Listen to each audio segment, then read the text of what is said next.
అధికారం ఉంటేనే, ఆదాయం వస్తేనే మీరు పనిచేస్తారా? అడ్డగోలుగా కొల్లగొడితేనే మీ అధికారం ఉన్నట్లనా? మీకు ప్రజలు కష్టాలలో ఒకవేళ ఉంటే ప్రజల దగ్గరికి ఎందుకు వెళ్తలేరు? మా దగ్గరికి రాలే, అసెంబ్లీకి రాలేదు, మమ్మల్ని ప్రశ్నించడానికి, మా కళ్ళల్లో చూడడానికి నీకు ఏదైనా భయం ఉంటే మరి నిన్ను ప్రతిపక్ష హోదా ఇచ్చిన ప్రజల దగ్గరికి మీరు ఎందుకు వెళ్తలేరని నేను వారిని అడుగుతున్నా. ఫామ్ హౌస్లో పడుకొని మీరు ఏం సందేశాన్ని ఇవ్వదలుచుకున్నారు రాబోయే తరాలకని నేను అడుగుతున్నా. అధికారం ఉంటేనే చెలాయిస్తాం, లేకపోతే ఫామ్ హౌస్లోనే మేము ఉండిపోతాం, ప్రజలు ఎక్కడికి పోయినా సరే గాలికి వదిలేస్తామని సందేశాన్ని ఇవ్వదలుచుకున్నారా మీరు ప్రతిపక్ష నాయకుడుగా నేను అడుగుతున్నా మిమ్మల్ని. మేము చేసిన పథకాలన్నీ ఆగిపోయినాయని, ఏ పథకం ఆగిపోయిందని నేను అడుగుతున్నా. రైతు బంధు ఆగిపోయిందా? షాదీ ముబారక్ ఆగిపోయిందా? కళ్యాణ లక్ష్మి ఆగిపోయిందా? ఫీజు రియంబర్స్మెంట్ ఆగిపోయిందా? ఆరోగ్యశ్రీ ఆగిపోయిందా? ఉచిత కరెంట్ ఆగిపోయిందా? ఈ రాష్ట్రంలో ప్రజా పాలన ఎక్కడైనా ఆగిందా అని నేను అడుగుతున్నా. ఇవే కాదు, సన్న బియ్యం ఇచ్చినాం, పేదవాళ్ళ ఇళ్లకు 200 యూనిట్లు ఉచిత కరెంట్ ఇచ్చినాం, 500 రూపాయలకు సిలిండర్ ఇచ్చినాం, 60,000 ప్రభుత్వ ఉద్యోగాలు ఇచ్చినాం, 2.5 లక్షల కోట్ల రూపాయల పెట్టుబడులు తీసుకొచ్చినాం, ప్రైవేట్లో 1,00,000 ఉద్యోగాలు ఇప్పించినాం. ఈరోజు హైదరాబాదు నగరాన్ని విస్తరించడానికి అవసరమైన అభివృద్ధి కార్యక్రమాలను చేపడుతున్నాం. మా ఆడబిడ్డలకు ఆర్టీసీ బస్సులో ఉచితంగా ప్రయాణం రాష్ట్రంలో నలుమూలల అమ్మగారి ఇంటికి వెళ్ళినా, అమ్మవారిని దర్శించుకోవాలన్నా అనా పైసా ఖర్చు లేకుండా ఇయ్యాల మా ఆడబిడ్డలు ధైర్యంగా ఆర్టీసీ బస్సు ఎక్కగలుగుతుండ్రు అని అంటే 5,000 కోట్ల రూపాయలు రాష్ట్ర ప్రభుత్వం, మంత్రివర్యులు ఇక్కడనే ఉన్నారు, పొన్నం ప్రభాకర్ గారు, బట్టి విక్రమార్క గారు, ఆయన డబ్బులు ఇచ్చిండు, ఈయన డబ్బులు తీసుకున్నాడు. 5,000 కోట్ల రూపాయలు 15 నెలల కార్పొరేషన్ మేము చెల్లించినాం. ఇవన్నీ మీకు ఎక్కడ కనిపిస్తలేవా? కనిపించకపోయే అవకాశం ఉంది. ఎందుకంటే మీరు సభకే రారు కదా, మీరు సమస్యల గురించి తెలుసుకోరు కదా, సంక్షేమం గురించి మీకు అర్థమే కాదు కదా. మీకు తెలియకపోవడానికి అవకాశం లేదు, తెలుసుకోవడానికి అవకాశం లేదనేది నేను సంపూర్ణంగా నమ్ముతున్నా. మీరు ఏ మత్తులో జోగుతున్నారో అది మీకే తెలవాలి, నేను అనదలుచుకోలేదు. మరి ఏ బాధ్యత లేని మీరు మమ్మల్ని కడుపు నిండా విషం పెట్టుకొని విద్వేషపూరితమైన ప్రసంగం చేయడం ద్వారా ప్రజల మధ్యలో చిచ్చు పెట్టాలనే ప్రయత్నం ఈ తెలంగాణ రాష్ట్రానికి మంచిదా అని నేను అడుగుతున్నా. ఏ చిన్న కార్యక్రమం ఉన్న ముఖ్యమంత్రిగా నేను రావడం లేదా? ఇదే రవీంద్ర భారతిలో ఈ సంవత్సరం క్యాలెండర్ తీయండి, ఎన్ని కార్యక్రమాలలో నేను వచ్చి మిమ్మల్ని అందరినీ కలిసిన. ప్రతిరోజు ఎక్కడికి వెళ్ళిన అత్యంత సామాన్యులను కూడా కలిసి ఎవరు పిలిచినా రేవంత్ అన్న అంటే ఏంది అని వెనక్కి తిరిగిపోయి కలిసి మాట్లాడి వాళ్ళ సమస్యలు తెలుసుకొని పరిష్కరించే ప్రయత్నం చేస్తున్నా కదా. తీయండి, 94 నుంచి 2004 వరకు 10 సంవత్సరాలు తెలుగుదేశం అధికారంలో ఉంది. 2004 నుంచి 2014 వరకు కాంగ్రెస్ పార్టీ రాజశేఖర్ రెడ్డి గారు అధికారంలో ఉన్నారు. 2004 నుంచి దాదాపుగా 2024 వరకు 10 సంవత్సరాలు చంద్రశేఖర్ అధికారంలో ఉన్నాడు. 2024 నుంచి మేము అధికారంలోకి వచ్చిన ఈరోజు చెప్తున్న మిత్రుల ద్వారా ఫామ్ హౌస్లో ఉన్న పెద్ద ఆయన చెప్తున్న 10 సంవత్సరాలు మేమే పరిపాలన చేస్తాం. 10 సంవత్సరాలు నువ్వు ఫామ్ హౌస్లో ఉంటావు, ఆ తర్వాత శాశ్వతంగా అక్కడనే నీ చరిత్ర సమాధి అయిపోతుంది అని చెప్పి నేను స్పష్టంగా చెప్పదలుచుకున్నా. ప్రజలు విఘ్నులు, ప్రజలకు పరిపాలన తెలుసు. ప్రజలు ఎవరు ఏం చేస్తున్నారో, ఎవరు ఏం మాట్లాడుతున్నారో, ఎవరి ఆలోచన ఎట్లుందో ప్రజలు తెలియనంత అమాయకులా. కొట్లాడి తెచ్చుకున్న తెలంగాణ కోతుల గుంపు కప్పజెప్పినట్టయింది మొదటి 10 సంవత్సరాలు. తాను జడ్డ కోతి వనమల్ల జడిచాయని నీ కుటుంబం మొత్తం కలిసి ఈ తెలంగాణ మీద పడి దోసుక తిన్న మాట వాస్తవం కాదా? అందుకే ఈరోజు సూటిగా వారికి విజ్ఞప్తి చేస్తున్నా. కాళేశ్వరం మీద చర్చ చేద్దామా? ఉచిత బస్సు ఆడబిడ్డలకు ఇచ్చిన దాని మీద చర్చ చేద్దామా? రైతు రుణమాఫీ మీద చర్చ చేద్దామా? రైతు బంధు మీద చర్చ చేద్దామా? తెలంగాణ ఉద్యమంలో చురుకైన పాత్ర పోషించిన విద్యార్థులు, ఉద్యమకారులు, నిరుద్యోగ యువకుల గురించి మేము ఇచ్చిన 60,000 ఉద్యోగాల మీద శాసనసభలో చర్చ చేద్దామా?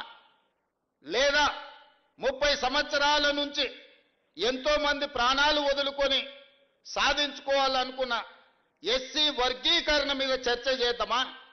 100 సంవత్సరాల దేని మీద చర్చ చేద్దాం చంద్రశేఖరరావు గారు మీరు చెప్పండి అని నేను అడుగుతున్నా. నేను సిద్ధంగా ఉన్నా. ప్రతిపక్ష నాయకుడిగా మీరు సూచన చేయండి. మా నిర్ణయాలలో లోపాలు ఉంటే ఎత్తి చూపండి, సవరించుకోవడానికి మేము సిద్ధంగా ఉన్నాం. కానీ విద్వేషం వెళ్ళగక్కి నీ కోపాన్ని అంతా మాటల రూపంలో ప్రదర్శించే ప్రయత్నం చేస్తారు.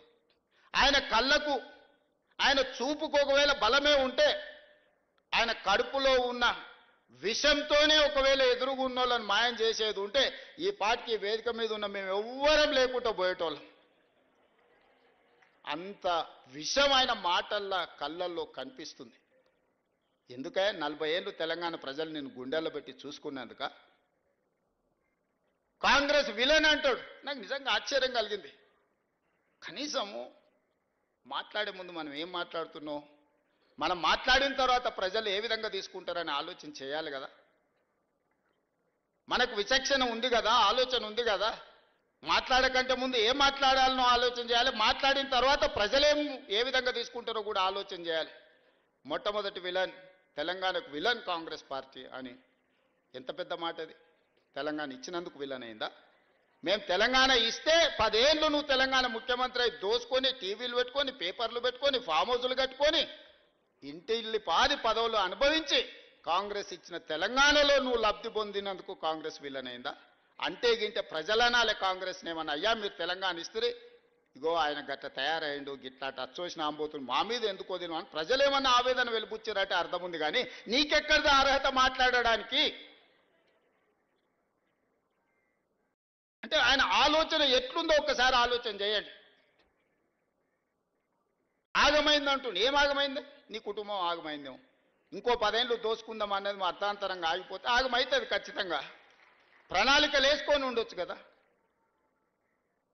మంది పిల్లలకు ఉద్యోగాలు ఇవ్వలేదు కానీ మీ ఇంట్లో మీ పిల్లల్ని ప్రజలు ఓడగొడితే మళ్ళీ దొడ్డిదారిన తెచ్చి చట్టసభలలో పెట్టలేదా? ప్రజలు చూస్తలేరా? అందుకే కదా మీ ఉద్యోగాల నుంచి తొలగించింది ప్రజలు మిమ్మల్ని. ఇవన్నీ చూసినాక ఓ పెద్ద మనిషిని ఏదో మాట్లాడుతుంటే చెప్పాడు, 100 ఎలుకలు తిన్న పిల్లి తీర్థయాత్రలకు పోయిందంటే నేను మొత్తం మారిపోయినా అని. వరంగల్ సభ గట్లుంది. చేసిన పాపాలన్నీ చేసి వరంగల్ పోయి నేను కడిగేసుకున్నా అని ఆయన అనుకుంటుండు. కడగలేదు, 101వ పాపం కూడా అక్కడ చేసి వచ్చిన స్వామి నువ్వు. ఎందుకంటే కాంగ్రెసే తెలంగాణకు విలన్ అనడం ద్వారా. కానీ ఒక్కటి మాత్రం నాకు అర్థమైంది, నా పేరు తీసుకొని కూడా ధైర్యం రాలే. మొత్తం ప్రసంగం మీరు గమనించండి, ఎక్కడైనా పేరన్నా తీసుకున్నాడా? మా కాంగ్రెస్ పార్టీ కార్యకర్తల బలం ఏందో దాన్ని బట్టి అర్థమైంది కదా. అందుకే ఈరోజు బసవన్న స్ఫూర్తిగా ప్రజాస్వామిక విలువలను కాపాడాలి, ప్రజలు మెచ్చే విధంగా పరిపాలనను అందించాలి, ప్రజల కోసం సంక్షేమ పథకాలను అమలు చేయాలి, ప్రజల అభివృద్ధి కోసం ప్రణాళికలు సిద్ధం చేయాలి, రాష్ట్ర ఆదాయం పెంచాలి, పేదలకు పంచాలి అన్న బసవేశ్వరుడి సూచనతోనే ఈ ప్రభుత్వం నడుస్తుంది. ఈ ప్రభుత్వం భవిష్యత్తులో నడుస్తుంది అని నేను చెప్పదలుచుకున్నాను. నేను కాదు, మా నాయకుడు రాహుల్ గాంధీ గారి స్పష్టంగా బసవేశ్వరుడి వచనాలతోని ప్రతి ప్రసంగంలో వారు ప్రస్తావిస్తూనే ఉంటారు. అహ్మదాబాద్లో వారి ప్రసంగం, సిడబ్ల్యూసి ప్రసంగం తీసుకోండి, పార్లమెంట్ ప్రసంగం తీసుకోండి, పాదయాత్ర ప్రసంగాలు తీసుకోండి. అంత గొప్ప స్ఫూర్తినిచ్చిన బసవేశ్వరుడి జయంతి. అదేవిధంగా వీరశైవ లింగాయత్ సోదరులు, నేను ఎమ్మెల్యేగా ఇన్నిసార్లు కొడంగల్లో గెలిచినా అంటే వాళ్ళు సంపూర్ణమైన మద్దతు ఇచ్చినందుకే నేను కొడంగల్ ఎమ్మెల్యేగా ఉన్నా. నా నియోజకవర్గంలో అత్యంత ప్రభావితమైన సమాజం వీరశైవ లింగాయత్ సమాజం. ఈరోజు నేను ఎమ్మెల్యేగా ఉన్నా అంటే పెద్దలు గురునాథ్ రెడ్డి గారు రాలేదు, వారు నాకు సంపూర్ణమైన మద్దతు ఇచ్చినందుకు వారి అనుభవాన్ని దృష్టిలో పెట్టుకొని వారిని పోలీస్ హౌసింగ్ కార్పొరేషన్ చైర్మన్గా ఈరోజు మన ప్రభుత్వం గౌరవించింది. 5 సార్లు ఎమ్మెల్యేగా వారు సేవలు అందించారు. ఎక్కడ కూడా చెడ్డపేరు లేని ఒక పరిపాలన వారు అందించారు. సురేష్ శెట్కర్ గారికి నారాయణఖేడ్ అసెంబ్లీ టికెట్ ఈసారి ఇచ్చి వారిని మంత్రిని చేసుకోవాలి నా మంత్రివర్గంలో నాకు కోరిక ఉండే. అందుకే ఢిల్లీలో మాట్లాడి వారికి ఎమ్మెల్యే టికెట్ తీసుకొచ్చినాం.